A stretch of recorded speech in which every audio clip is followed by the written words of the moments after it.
Tree maps are a compact way to visualize parts of a whole for hierarchical data, with values represented as nested rectangles. In this video, I'll make this tree map showing the energy production capacity for power plants in California by energy source and county. From a table previewing California power plant data, I'll add a new chart node, then select Tree Map from the chart menu. Moving to the Data tab, I'll choose County as the primary variable, and Primary Source for color. I want rectangles to represent the power capacity by energy source, so for size, I'll choose Total Megawatts. With my tree map created, I can close the side panel, resize the chart, and immediately see some interesting insights.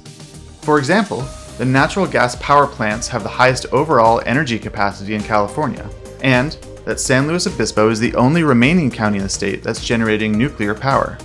And if I want a different view of the data, I can switch to another chart type, like a circle packing chart with just one click.